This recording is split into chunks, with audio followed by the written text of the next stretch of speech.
Romain, je suis parent d'élèves en élémentaire à l'école Gustave Ansart à Thian.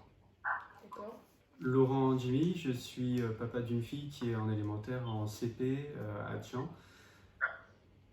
Et moi je suis Laurent Corbier, donc je suis papa d'un petit garçon qui sera en CP l'année prochaine et d'une petite fille qui sera en CE2 l'année prochaine. Voilà, donc toujours dans cette école de Thian, Gustave Ansart, école élémentaire.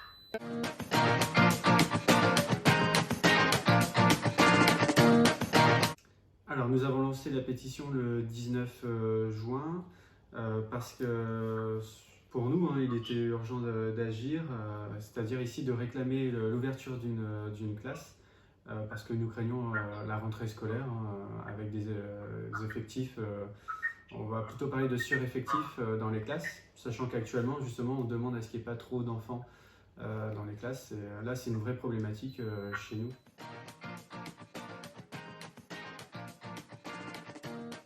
Oui, exactement, c'est notre inquiétude. Ouais, puis là aussi la disposition des classes ne fait qu'ils ne respecteront pas les consignes de sécurité. Bien sûr.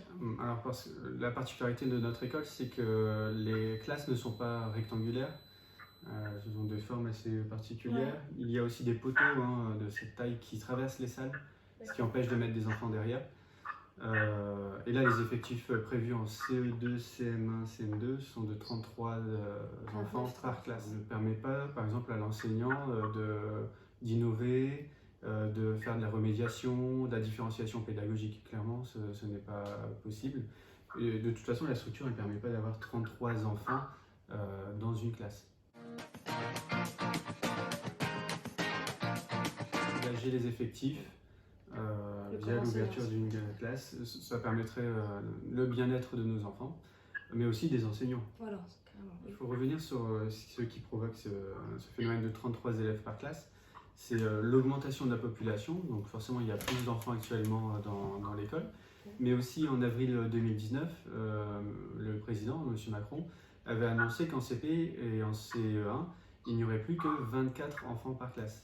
Donc ça c'est une mesure, on va dire, positive, mais l'effet indirect de n'avoir que 24 élèves par classe, c'est que dans les niveaux supérieurs, il y a plus d'enfants. Donc finalement l'effet bénéfique de la CP, CE1 à effectif réduit risque de se reporter sur les années supérieures. Donc, L'école Gustave Ansart de Thian au niveau élémentaire comporte 8 classes et que au 6 juin on avait normalement 220 élèves qui seraient présents à la rentrée, bon, sachant que ces effectifs peuvent encore bouger puisque régulièrement en début d'année on a des inscriptions de dernière minute des parents retardataires, etc.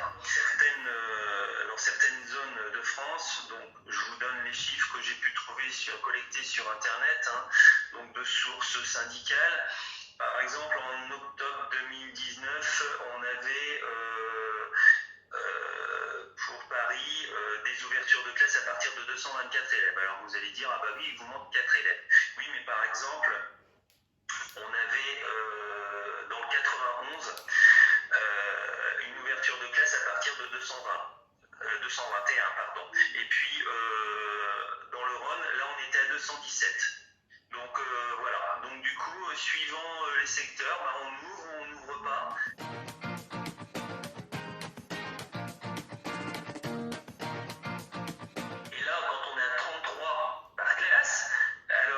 Certaines REP sont à 12, ou 13, ou 14, ou 15, on voit bien que mathématiquement, le professeur a moitié moins de temps avec chaque élève. Elle est où l'égalité ? Bien sûr. Elle est où l'égalité prônée de cette éducation nationale qui dit tout élève a droit de réussir à l'école, l'école est super importante pour l'ascension sociale, etc. Elle est où cette égalité ? Elle est où ?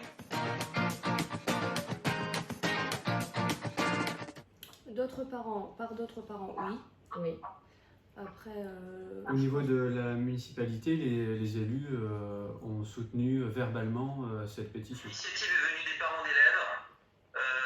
Hors regroupement, c'est les parents d'élèves qui sont parlés par les réseaux sociaux, etc. et qui ont dit Et nos enfants vont être 33 par classe l'année prochaine. Nous, ça nous pose un problème. Et en regardant un petit peu les chiffres, en se renseignant, etc., on s'est rendu compte que c'était pas normal. Donc c'est vrai que le maire a soutenu du bout des lèvres au conseil municipal, mais on voit pas de panneau d'affichage, on voit pas le maire et son équipe en train de défendre avec des banderoles, etc. Ouvrez-nous une classe de manière à ce que nos enfants ne s'étouffent pas dans les classes, quoi. Je pense que l'ensemble des parents sont bien d'accord sur l'ouverture d'une classe. Rien que déjà pour la qualité de l'enseignement et le bien-être des enfants. Donc ça me paraît tout à fait normal aujourd'hui en 2020 de demander des moyens pour nos enfants.